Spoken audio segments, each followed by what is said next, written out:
Hello and welcome to the Heroes Global Championship. It is week 8 and boy do we have some awesome matches this weekend. But before we start talking about that, my name is Trixler. Over here to the left in here in California with me, sunny California, is Caldor.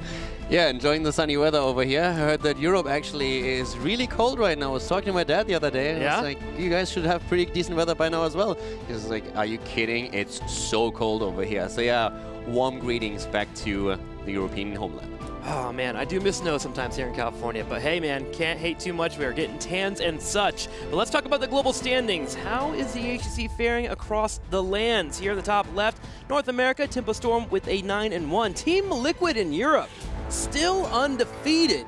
It's all about Team Liquid in Europe right now. They are in a spot where they, as you said, undefeated, and everybody is, of course, aiming for that one victory against Team Liquid, trying to bring them down. But we have another team that's undefeated over in Korea with L5 and an 11-0 record thus far. Impressive. Had a good match against Tempest the other day as well, but still, L5 still owning it up in China. 4-0 here for E-Star Gaming. Also, another note, not here on the graphic, Conbucks SEA has been our first team to actually qualify for the mid-season brawl. So the HGC continues to shape up week after week. And this weekend, speaking about Team Liquid, they have two incredibly big matches on the table here for the weekend. It's actually super interesting to see that they are now going up against Dignitas and Fnatic at the same weekend. That, of course, also influences especially the practice a bit, since normally when you have the top 3 facing against each other, the other 2 teams that don't face each other, they scrim together and try to prepare for their games. Team Liquid doesn't have that opportunity right now, so they've been scrimming a lot with Expert and other teams too, trying to prepare for both Dignitas and Fnatic, and it's definitely going to be an exciting weekend. Bunch of sabotaging could be happening. Let's go ahead and check out the standings here and get an idea of where our top 3 currently reside. So here they are. Team Liquid at the very start. Our top here with the 10-0, Fnatic with the 9-1, and Team Dignitas with an 8-2. There is going to be some mix-up this weekend if Team Liquid does falter once below the number 2 and number 3. Now, of course, they're in the middle of the pack.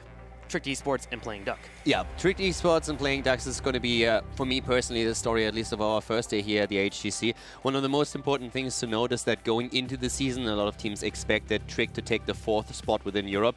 Didn't really shape up that way. They fell short, and it was the Playing Ducks that rose to the occasion and just took victory after victory. But now Tricked is back, and they are winning a lot. They are gaining so much momentum in the league right now, taking game after game. And today, they are going up against the Playing Ducks directly, so that's going to be super interesting to watch. Tricked Esports continues to kill it. Let's look at the schedule for today, as you'll get an idea of the number 3 seed Dignitas continuing to face off against Synergy. They can look to grab another win here and go up to that 9-2. Later on, North America, but that first matchup coming our way, as you were mentioning, Caldor.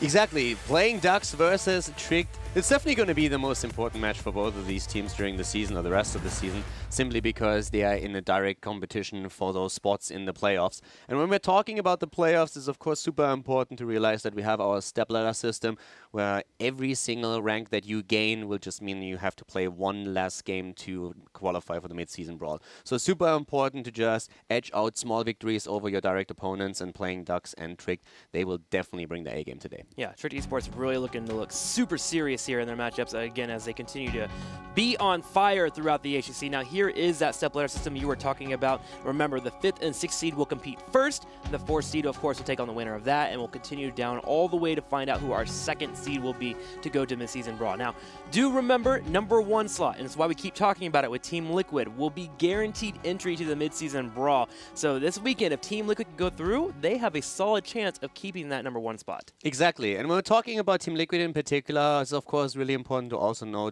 how exactly our ranking system works. So if you look at the ranks, the most important thing is, of course, the match score. How many matches did you win? How many matches did you lose? The second criterion that comes into play is the head-to-head. And that is not only true for this part of the season, but for both parts of the season. So if, for example, Fnatic would take a victory against Team Liquid, it would be a 1-1 score looking at both of the matches they played. And if that even, so if we have a 1-1 and the match score is the same, then we're looking at the number of best of 5s that were won without dropping a map. If that's the same, we're looking at the number of best of 5s where each team only dropped 1 single map, and this is how we determine the better team. So there is actually a very interesting dynamic, especially at the weekend going into tomorrow's match of the week, where Fnatic has to win against Team Liquid with a 3-0 to take the number 1 spot. That's a lot of math. I don't want to do it all. We're going to make Caldor do it over here. Let's go ahead and get our mindsets focused on the match that is coming up right now and jump into the players' minds here and get an idea of what they think about this match about to occur. I think going up against Playing Ducks this time is going to be the same as last time or in the first 2 games. I think we're gonna win, and we're feeling very confident about the matchup.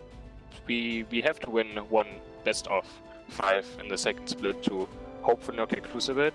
It's starting to get a bit close. If we lose this series, we are pretty far down there, and we really need to pick up some wins now. We should not be too worried yet, since we only face Liquid, Dignitas, and Fnatic so far. We just have to have a really good day and hope Alex doesn't have a good day, because if Alex has a good day, it's going to be a really hard matchup. A hard matchup indeed for the Playing Ducks. Strict Esports has been on fire as of late, just completely doing well in every single one of their matches, while the Playing Ducks, they've been embers. They're barely staying warm. I actually love how he just said, okay, we hope that Alex doesn't have a good day, because if Alex has a good day, we have a bad day. That's very true. Alex and his team has just really come together and been the roster that we've been looking for them to be. Let's find out our first map of the day here. The battleground in this first best of 5 series will be Towers of Doom, and this has been elected here by the Playing Ducks. The Ducks actually played this map a lot during the entire season, especially in the last part. It was one of the maps where they really had some surprise showings also against other teams like Team Liquid.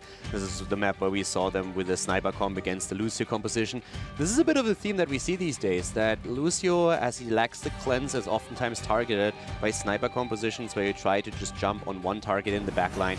We've seen a lot of different strategies to try and make that work. We've seen Tyrell with Judgment. We've seen a lot of variant against him too. So everything that can lock a target down and just blow it up, that's what teams have currently been aiming for. Trying to use a tracer around that, going in with a Grey Main, anything that you can make happen to just blow one target up, since there is a lack of cleanse. And of course, to mitigate that, some of the teams have jumped into those double support roles where you have a bit of a burst heal. It's really cool to see this dynamic in compositions that is being used now. Yeah, I agree with you. The last 2 weeks, we've just seen the meta transition so much over 6 days, it feels like, because again, we have the 3 days in both weekend. Again, these double support compositions that Synergy was running got picked up a lot, and now the blow-up comps become a thing, and then Global started becoming mixed in again, which again even made variants stronger because you want to get those force of flights to happen. So this weekend, with it being week 3, we continue to get to watch EU as they continue to develop their own meta. Here we go, Towers of Doom. It's just awesome to see that you can approach the game in so many different ways now. For the longest time, we had that stun meta, especially in Europe, and then at some point, every single support got cleansed. It was a super powerful tool, and it more or less shut down this stun meta and this idea of taking one target down at the beginning of the fight. So we transitioned into a bit of a different phase. But now there's so many supports that even though they lack cleanse, they bring enough to the table to be really worth it for the teams to incorporate them into the composition. Yeah. And all of a sudden you have that stun meta coming back in. But it's not on the same level. It's all of a sudden something that you can counter. And that just makes it so beautiful to watch. The teams sometimes just say, okay, we are not worried about them sniping one of the targets. We can play around this. We prefer to have a support without a cleanse here. We can make that work. Yeah, layered sense of aggression. Like we mentioned it the other day, we saw Lucio from Bakery, who was getting targeted the entire time. At 13, they grabbed the armor if you get off the wall. Yeah. So he danced around the wall the entire time. So when Judgment came in, he was able to sustain through the combo that came his way, and then drop Sound Barrier, and the team could counter engage. We've seen Leap on Sonya again. We've just seen that last week. Exactly. So all of a sudden, it's really all about that hard engage and trying to demolish the backline. It all comes down to what support do you use, what kind of playstyle do you have. And that's so beautiful that teams can play completely different styles right now and be very successful with it. We've been talking about globals a lot as well, especially the top 3, prioritizing globals very heavily in their drafts. But other teams, they just want a team fight. Yeah, they just want to move in for the aggression. We actually see in the mid-tier to the bottom tier more of those aggressive tactics happen, and more of the higher tier teams playing the globals. We also have Dignitas playing a little bit more of the Sylvanas type of strategy, so they go for team fights and just try to punish forts. It's just, we're starting to see a lot of identities now. Now, with that being said, let's go ahead and get this day started. Tassadar has been banned out. Arthas on the other side, one of those main warriors that has just been so powerful and staying on opposing members that everyone is starting to ban him out. Yeah. So, me personally, I'm actually watching a lot of the scrims that are happening in Europe with all of the teams, and one of the trends that you can see just across teams is that Arthas has a very high ban priority. Yep. He's not the hero that gets banned out every single map. It depends a lot on which team you face and what kind of composition you expect, but you can really tell there's a trend of Arthas being the highest ban. And it's pretty telling if Arthas takes over, in some cases, even over the Tassadar. Because Tassadar for the longest time was just banned out in every single match that we saw, or he immediately was a first pick. So Arthas gets this massive priority in Europe right now. He's just so brutal and difficult to deal with, so a fantastic tank to have in your setup. Yeah, Icebound Fortitude, Army of the Dead just makes him unkillable. It comes to a point where you actually have to force an engage, get Army of the Dead popped, and then disengage, and then come in for another re-engage, which is very difficult to pull off in these competitive matches. Falstad, speaking of those globals, picked up here by Tricked. Yeah, and talking about Tricked, it's not only the 4-star pickup that we have now, but we've been talking about Arthas a bit. And while Arthas is in the meta in general, a tank that you try to get rid of or you try to incorporate into your own strategy, Tricked Esports in particular likes the hero. It's one of the things why Playing Ducks actually ban him out, because they know that Alex is just so strong on him, and also that Alex and his team, they love to play around Arthas. That's one other reason why Playing Ducks ban him out here. So this is the cool thing about running a league, that you have just teams researching each other to an extent where they just start to not counter, they counterpick. They not only ban out meta, they ban out against this one specific opponent and what they like to play. They're targeting strategies. Rimmer Baller has become one of the main techs here for Tricked Esport. It's why they're being successful, according to Alex Saprogi, as they've adjusted the way that they're actually forcing in fights, which allows Alex Saprogi to play heroes like Arthas, Sonya, and such, and come in for massive flanks, which he excels at. He knows how to identify a fight when it's pushing too far and going for the engage. Playing Ducks, Zeratul and Abathur. Yeah, so when we talk about the Playing Ducks, we have been talking a lot about Sport Billy, and Falstad taking that away from Playing Ducks is also something that Tricked Esports did because of that. We also have, of course, oftentimes the mid-div that he plays. But we have seen Sport Billy on this particular map on the Zeratul a couple of times already, and the impact that he had in these games was absolutely fantastic, especially against teams like Team Liquid.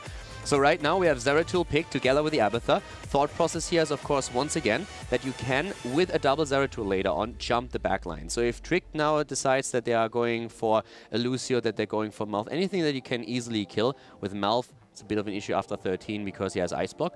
But you can use those double Zeratuls to go into the backline and do heavy damage. Maybe they even pick up another copy target. But just this thought of having a Zeratul roaming the map early on with a Symbiote on Abathur alone puts so much pressure on the squishies for Tricked Esports. And I like the idea of picking up the Nubrak here. Nubrak does great against Gul'dan for that dive, but it also empowers that double Ultimate Evolution Zeratul dive that we were talking about earlier, Kaldor bringing up. If you have a Nubrak going for the engage, your two Zeratuls jumping on a target, it doesn't matter how many supports you have, that target is most likely going to die. So you take the Nubrak on your side, so you have a counter engage. You also prevent them from getting a heavy mage like Li Ming, which is something that the Playing Ducks have ran in the past, and just set yourself up for a ban on this side here. Now they can target a DPS such as Zul'jin, Vala, these double Ultimate Evolution combos, or even a Jaina if they're afraid of a Wombo combo.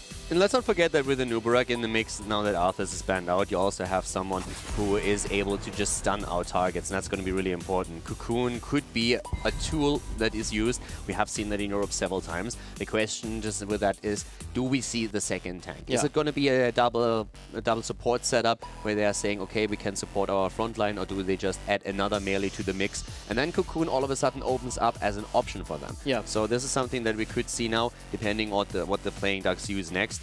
But I like that Tyrael is already banned out, because the last time that we actually saw that being used for the Playing Ducks, Zeratul and the Abathur, Tyrael complemented the composition and used Judgment, and that was the sniper composition that we talked about earlier. You have a double Zeratul or Zeratul with a Symbiote that goes in together with a Tyrael who uses Judgment on the backline, and then you blow a target up and take the fight from there.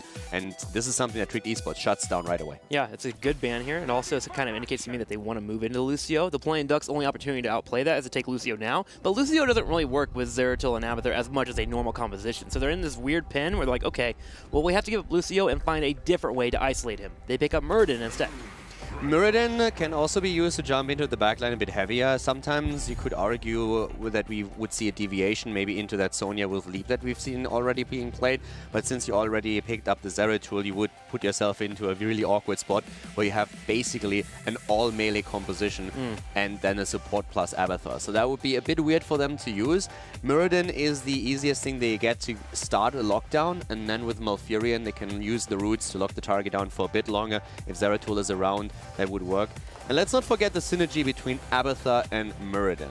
That's right, the wonderful Skullcracker, and to hit him with the axe, you get the ability to go in the late game and almost become a melee assassin at that point. You just get so destructive, you get the hat put on top of you, bring out the stunts, so wonderful. If Zeratul and Abathur weren't here, Sonya may have been a decent option, but having the wave clear and the ability to split push just makes Muradin that much more of an attractive pick. Yeah, with Muradin it's an interesting dynamic too, because Skullcracker has for a long time been a talent that has been picked up in Europe too. And if you talk to the players and ask them, guys, what exactly is the benefit that you gain here? You don't have any synergy happening later on if you go for Give Him the Axe, so why Skullcracker? And the funny thing is that most of the tanks would tell you right out, I don't even know.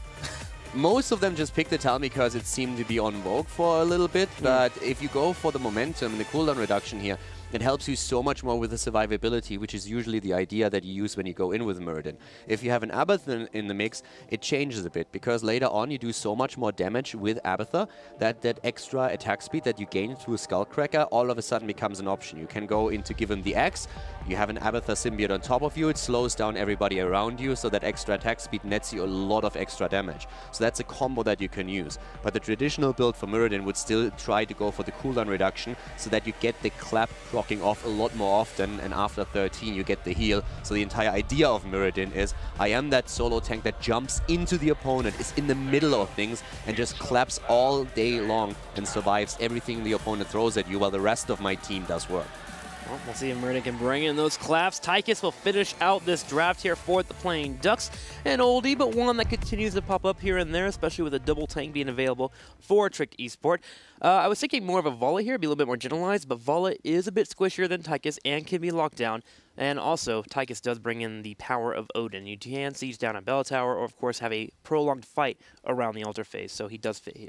The one thing we see in this draft again is that Varian is picked up late, and Varian has become a hero that is oftentimes used against any kind of Zeratul play, against Valera, against Tracers. I am pretty sure in the future we're going to see him being used against Genji. So it's interesting to see that we have the Playing Ducks with a ban on the Haka, because they are simply saying, on this map, we fear the global so much more than a lockdown against Zeratul. Sport Billy just telling his team, listen boys, I can play around this. I can play safe enough that I'm not going to get taunted by that Varian. And Varian is waiting for Zeratul. He's going to wait for Zeratul, try to reveal him, charges in, gets the taunt, and then the rest of the team has to be on point to take him down, because that's a huge threat for the backline. If Sport Billy goes in again with a Void Prison, sets the rest of the team up, it's something that we have seen several times against Team Liquid, and this is also what Tricked is really aware of. They're looking at this and they're saying, okay, this is the biggest problem right now, so we need to make sure that we first of all don't clump up too much, and then we need to try and find where Zeratul is hiding and eliminate him as early as we can. Well, we'll see if Sport Billy can actually make those plays on the Zeratul. We're ready to start this series here. The Playing Ducks taking on Tricked Esports, the battle of the mid-tier teams. Can they continue to move up in the standings? Let's find out in game number 1. Jumping into our first game on Towers of Doom, to the left side of the map, we have the Playing Ducks with Sport Billy on Zeratul, Chris on Tychus, Wolfjaw on Malfurion, Chris Blosian on Muradin, and Nanda on Abathur. In the red, Tricked Esports, headed here by Alex Aproji, who will be playing a new Barak, Lucio on Nape, Goldan on Crosby, Varian will be played by Rimmerballer, and then Falstad on Eternal. So what we're already seeing here is that Abathur is attempting to go for a support build here, is trying to use the symbiote to enable Zeratul plays later on in the game, and it's really one of the things that you should watch out back at home now. Sport Billy has played some fantastic games on Zeratul. He's definitely one of the biggest playmakers on the side of Playing Ducks. He's been having some fantastic games on Medivh, and his Zeratul is nothing to frown upon. But let's see how especially Tricked Esports is going to deal with the Zeratul here now that we're starting our game. Well, Nubrak is actually heading to the top here, so Eternal's going to sit in the middle of the map here and float around. He's looking for that Zeratul gank that could come in so he could fly in case Zeratul doesn't work out as well. There will be a nice 4-man rotation between the two. The Playing Ducks aggressively setting up here on the right side for an aggressive play on their opponents. They're going to be looking for Lucio or Crosby. Yeah, at this point also, here comes especially an attack against Rimmerballer, and he falls. Well done. So we saw already two things. First of all, the most important part was really that Abathur helping out here, but that lockdown with Muradin Stormbolt into the root is what they're looking for. At this point, Varian is still a bit more vulnerable than later on, so that early kill helps the Playing Ducks. But it's nothing too crazy yet, just simply because the death timers are so low at this point, and there's also still other heroes on the map that can soak the experience. And I'm glad you brought up Abathur too. Oh, hang on here. Chris Blosian going in for another aggressive engage. He does hit the Stormbolt, threads the needle there, and Goldan will fall for Tricked Esport. Abathur is really allowing this 4-man rotation to happen because he's soaking both the middle and the top lane with his Abathur hat. While Nubrak was sitting in the top, just floating around, he doesn't really push too much. So all Alex Aproji has to do is try to wait around and let that sit there so he can deny some experience. However, Playing Ducks are not playing around. They move in for another aggressive play and get a third takedown of the game. I'm actually a bit disappointed by what Trick Esports is doing here in the early game. You're going up against an Abathur and a Zeratul with a Muradin for stuns, and that alone should already signal you right away, listen boys, we need to play this a bit more careful. We can't venture out towards the middle of the map or the middle of the lane, or we risk being ganked here. And Trick now lost 3 heroes already. That should not happen. They should play way more passive in the early game and simply realize that they won't be able to make any big plays. But the thing is, they don't really have to at this point. Oh, hang on. Thurnal's going for a big play. He flies in and gets rooted immediately. While you say that you're disappointed by Trick Esports, I'm actually happy with the Playing Ducks. They're showing some heat today. Another pick down of Thurnal. Falstad falling immediately here. Wolf Joe goes in and grabs the altar. You're totally right. The Playing Ducks, they're playing this perfectly. There's no doubt about it. It's just they have so many opportunities at this point, and Trick Esports shouldn't give them to them. Yeah. So they should try and just be a little bit closer towards the towers, not go into the middle of the lane, and just play safe. You know that Zeratul is looking for you if you are Falstad. You know Muradin is going to be with him and the Abathur. So just play it a bit safer, stay in experience range, and accept that in the early game, you're not going to make the big plays. Playing Ducks, of course, if they see a chance, they jump on it, and I'm really happy that they're able to just crack down on Trick Esports that way in the early game. It's exactly what the comp is supposed to do. Especially with how the Playing Ducks have been playing the last couple of weeks. They've been very on and off in terms of their teamwork, their coordination, and today seems to be an on day so far. Now, granted, we're only 3 minutes into the match, but if they play like this the entire series, Trick Esports could be in trouble. So I agree with you completely. They need to slow down here, set themselves up. But right now, after 3 kills, can you even get into a spot where you can get map control back? Oh yeah, of course. Level 10 in particular is going to be a big game changer for Trick Esports here. Simply because Taunt comes into play. And also, I mean, we have so many tools at level 10, of course, for both sides. We have the Void Prison on the side of Zeratul, but the one thing that is really going to make all the difference for Trick Esports is first of all going to be the Taunt on Varian and also Falstad going straight into the Mighty Gust. That's great disengages that they have, where they can also aim for isolation, and they have, with Varian, a tool that can lock down Zeratul and give him a lot more trouble. Well, for now, it's all about trying to soak, moving towards level 7. Trick Esports has put themselves on a spot to get close in experience, but with the wave in the bottom and the wave in the top, the Playing Ducks should take the lead, and they will grab the 7 talents here. Chrisplosion playing aggressive on a Nubrak will be able to back off as Alex Aproji uses that burrow charge. Mercenaries are going to now be grabbed, and luckily the fight's going to be down here in the bottom, so Playing Ducks can defend that pressure coming their way. And just look at the talents now. We talked during the draft about the level 7 on Muradin, and the normal choice if you are playing that solo frontliner is to go for cooldown reduction, simply because the cooldown reduction enables you to use your clap a lot more often, and once you hit level 13, you have a lot of sustain thanks to that healing it provides you. But now with that Abathur synergy, we have Skullcracker, and that is amazing because on level 16, we can see, give him the axe, and that damage output is going to be just increased by so much thanks to Abathur. But first of all, we have another 2 altars on the map, and both the teams are fighting over it, while the Playing Ducks have Abathur up at the top lane, trying to net them some extra experience. Yeah, Abathur is very important here. He's actually body soaking in the top, knowing that Falstad in the bottom. Zeratul is constantly keeping an eye on Thurnal, which allows Abathur to be aggressive with his body soaking. And the Playing Ducks don't mind delaying here. They don't have to grab the altars right away. They're moving towards that level 10 and just putting some pressure on their opponent. Now, Tychus and Malfurion are working on the altar,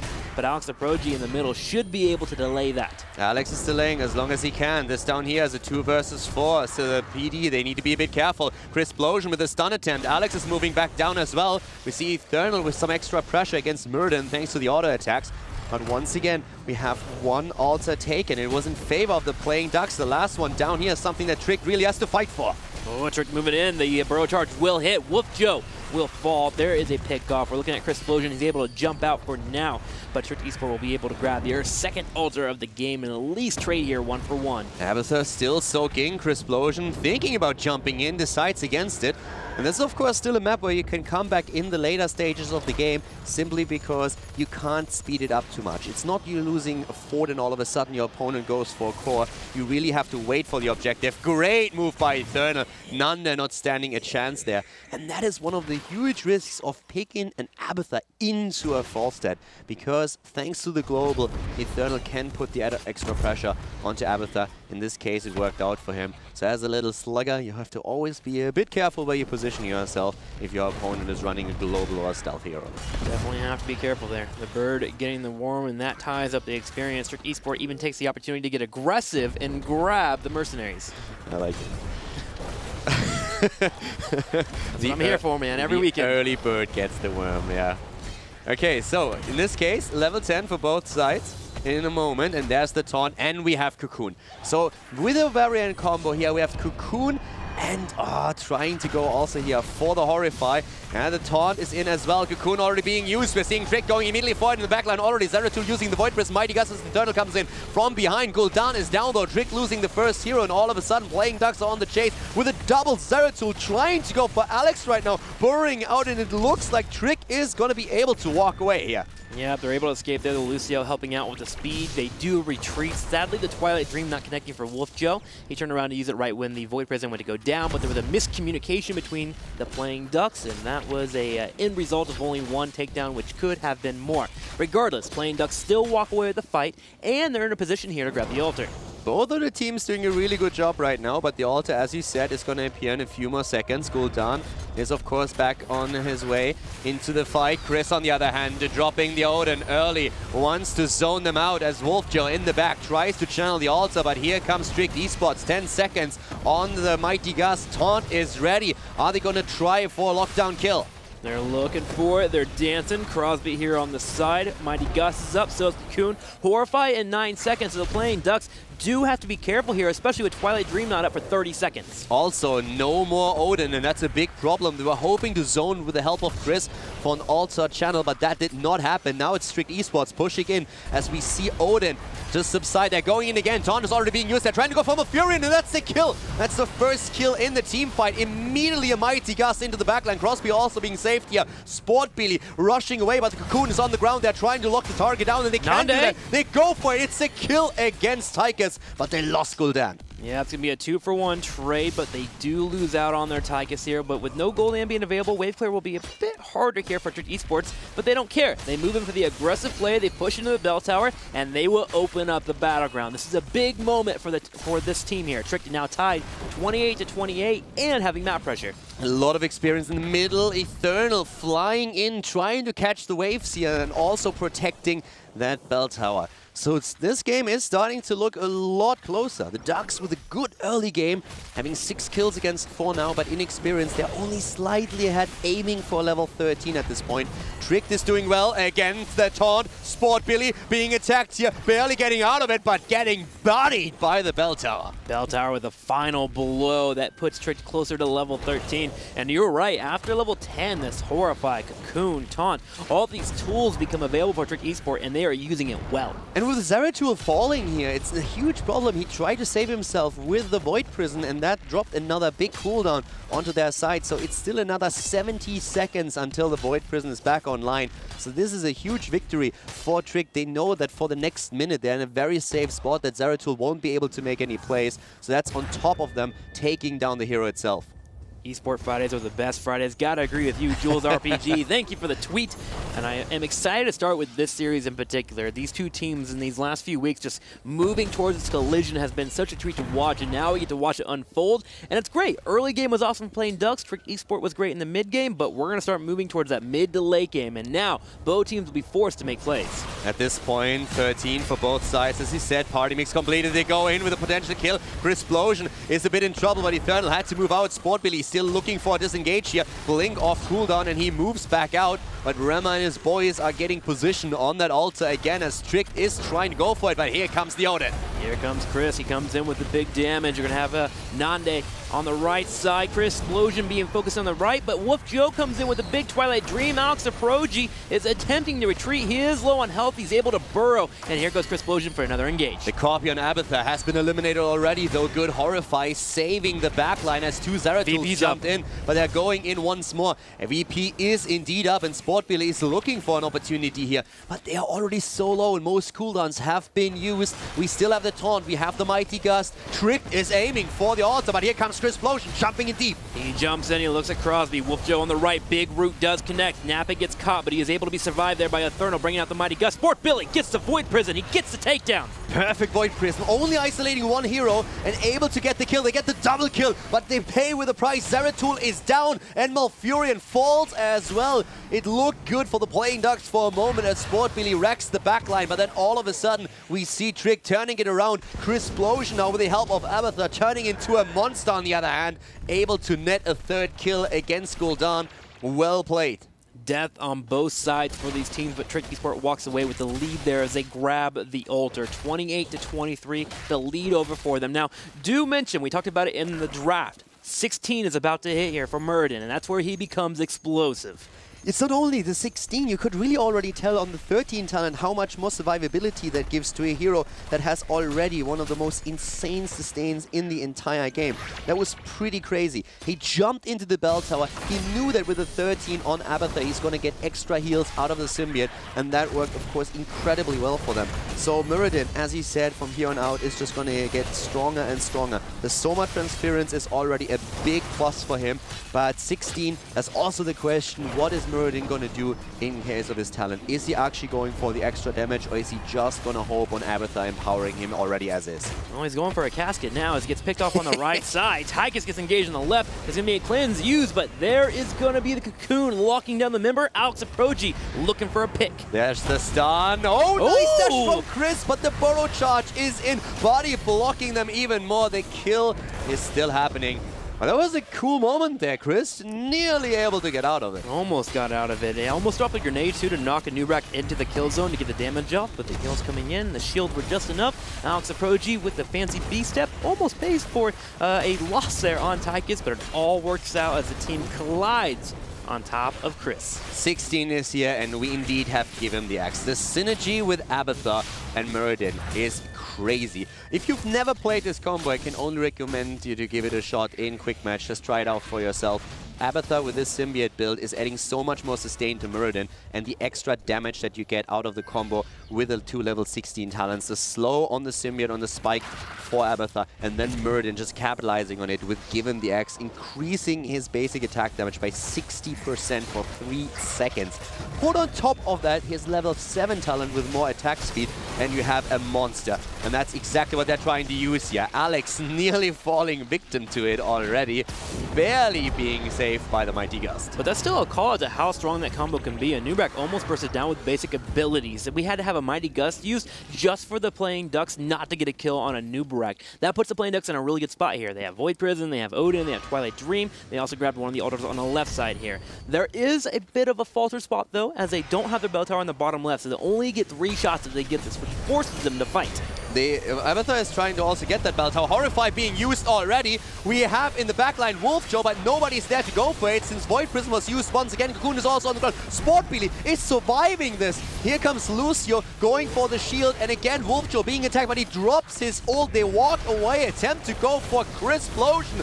Lock him down once again. He gets cleansed, moves out, and falls in the end after all. And Wolfjo, just trying to be the nice healer he is, goes in for a survival move to save his Muradin, but he gets picked off with the taunt as we have Varian charging in. Nande attempting to delay for now, but gets picked off, and Alex Aproji will grab the altar. This is 5 shots towards the core, but potentially 9 with the boss. They go for the boss now. A problem for Muradin was also that there was no symbiote in because we had the copy in play. A double Muradin attempt to just lock targets down even harder. Now at least at the bottom of the map, the bell tower is being recaptured by the Ducks, but they lose another 4 points on their core, and that puts them into killing range with a double altar on the map. So that could be an issue later. Good trade here to the top as well. Trick deciding that with everyone at the bottom of the map recapturing the earlier bell tower, they would just simply exchange for another one. And they can keep up with this too. They can keep rotating between the middle and the top, so we can experience here with Falstad getting towards level 20, and just putting their opponents in a spot where they are just playing laid back, because they can't ever exploit moving forward with that Abathur always being that body missing on the battleground. Now, Playing Ducks, But 420 need to get an engagement. They know this. So they're starting to shark around. They're grouping up as a team, looking for something that could come their way. But Trick Esport running S5 here is not going to give that opportunity up. This is a really good point that you bring up. If you're looking at the game of Heroes of the Storm, you always need to ask yourself, do I want to engage with my composition, yes or no? And the rule of thumb is, if you are ahead, you don't want to fight until you have a talent advantage. If it's only a level advantage, you want to wait a bit until you are talent up. And if you are behind, you always want to fight as soon as you're on even talent with your opponent. So that's a bit of a rule of thumb for everyone out there. And you see these teams playing that down to a T. Trick is going to just try and poke a little bit here. They still know who is up at the top. They have a good position here, trying to execute that comp, but they are ideally waiting for level 20. He, on the other hand, comes playing Dux. They want to fight, and they set it up with the Void Prison, but this time it doesn't really do anything. Oh, this time Odin will be able to complete here. Sound Barrier instantly used. There's going to be the Twilight Dream on the right side here. Chris Explosion, though, remember, he is full of health. Nande will be able to have him soon. Can Wolf Joe live? He's being dived upon by Alex Aprochi, the Ice Block at the last second. Here comes Falstad. Eternal going for it. Eternal going deep behind the bell tower. They don't even care about that. There goes Malfurion. Gus being used into a corner. Falstad falling, but it doesn't matter since it allows them to lock down Chris, and that is kill number 3. Chris Explosion, the only one surviving. Abathur, of course, trying to help him out as much as he can. And now all of a sudden, Trick is trapped between the bell tower and the death zone. Chris Explosion hoping to keep him here, wanting to 1v4 with the Abathur hat. He jumps in. He's looking at it. Taunt comes off. Nabe bringing out the auto attacks. Chris Explosion, you gotta chill out, man. Abathur at the top is capturing the bell towers. He actually captured one of the bell towers, was sneaking it away, and is simply Hearthstone in back now. So this just made sure that they're not losing the game. This actually saved them the game for now. They are still in a really, really bad position, of course, having only 1 hit point left on the core. But if Abathur doesn't tunnel in and take that 1 tower, the game's over right here. What's funny to note is that Falstad engaging on the bottom left enabled Abathur to do that. Had that not happened, Falstad could have moved in the top right corner and got the win there. Granted, they get the picks and they still open the battleground, but small things like that, that fly being used for an aggressive play, allowed Abathur to get it. Rema with a B-step going in, taunting the opponent here as is. Falstad coming back, but you could, by the way, you could really tell in the last fight, what was the first target that was blown apart? It was Zeratul, and that was because of the Varian taunt. It was Zeratul showing himself, Varian going in, taunting, and right after that, everyone collapsed on him, and Zeratul just had absolutely no chance. And that is the power of Varian taunt against squishy targets, and especially against melee assassins that want to go deep for a kill. And I want to point out, too, that Trick Esport understands where the playing Ducks threat level has exceeded here at level 16 by cocooning the Muradin now. They stopped doing the Odin, and they're now locking down Muradin, so they have a chance to go in for fights. The adjustment when 16 hit has been spectacular to watch. Trick Esport understands what the playing Ducks are trying to do. Understanding synergies between opponents' setups is super important, especially when power spikes hit. This is incredibly important to always think about, when does my opponent have a power spike, when are they the most dangerous, and is the power level of a hero changing significantly. Once again, Muradin in the backline, going deep. Alex in a bit of trouble here. So far, Horrify being used here right away. Again, the taunt, this time against Malfurion. They're trying to take him out. Chris, on the other hand, with the big red button, is attempting to save him, but Malfurion is already dead, and Trick Esports is moving in. Once again, Cocoon has not been used yet. They can use it for a setup, and they do in the backline. Playing Ducks just going for an aggressive play. They know they had to make something happen here to start making a comeback, and this is where they get picked off, missing 3 important abilities. Void Prison only locking 1 down member, which was a Nubarak, and that is going to be it here for Trick Esports as they take down all 4 members. Now, we do have Abathur in the top left, but with 2 altars spawning, this looks like it's game. Alex is already moving for it. This is looking great for Trick. The playing Ducks, they are so far behind now. Muradin, the only survivor, and he has to try and cover 2 altars. This is nearly impossible, but he's going to try and make that play. Eternal moving back already, and Muradin is actually just accepting his fate here. The shots are fired. Trick Esports takes game number 1 against the playing Ducks at this HGC Friday. Trick Esport continues to breathe fire amongst all of their victims here, getting another win as they continue their hot streak. Now, of course, it still is a best-of-5 series, but I like what the playing Ducks did here. Every single week that we watch them, they come out, and it looks like they are either hot or cold. They either destroy or they don't. This game, they came out on fire. It didn't work out for them. Trick Esport obviously identified identified where they were having their issues, they isolated them, and they got the pickoffs. But Playing Ducks looks like they're ready to compete today. Yeah, they're definitely in a good spot here, and I feel the one thing that really helped Trick to make these plays is especially the way they drafted against Playing Ducks. Because in the early game you saw a few mistakes from Trick when they just ventured out with single heroes too far into the map and allowed for these ganks to happen. But the most important part was that they understood after level 10 we have all the tools that we need to shut this composition down. And they drafted really nicely around it. They immediately banned the Tyrael. That's a tool that was used already by the Playing Ducks to make this backline attack happen with Zeratul. So that wasn't a threat any longer. With the composition that the Ducks had, Sonya with a potential leap, which we see a bit more often, was also not an issue. And then they draft the Varian. And that was incredibly well done. Having the Varian here, he actually taunted twice in that last fight. He went in through the taunt for the Malfurion, and then once that, thanks to his 20, the cooldown was reset, he just went in against the Zeratul, and they get both of these kills. So that was very well done on their part. They understood the power spike of the opponent, they understood their own power spike, and they played around it. So the draft really worked for Trick. But as you said, the Ducks played super well, and if that Varian is not part of that comp, then Zeratul has way more leeway. So I'm pretty sure that Playing Ducks is coming out swinging for the next game. I think you said it best last week. It's all about locking down Sport Billy, and it happened here in game number 1. Can Tricky Sport continue it? We'll find out in game number 2. We'll be right back in this series between these two teams.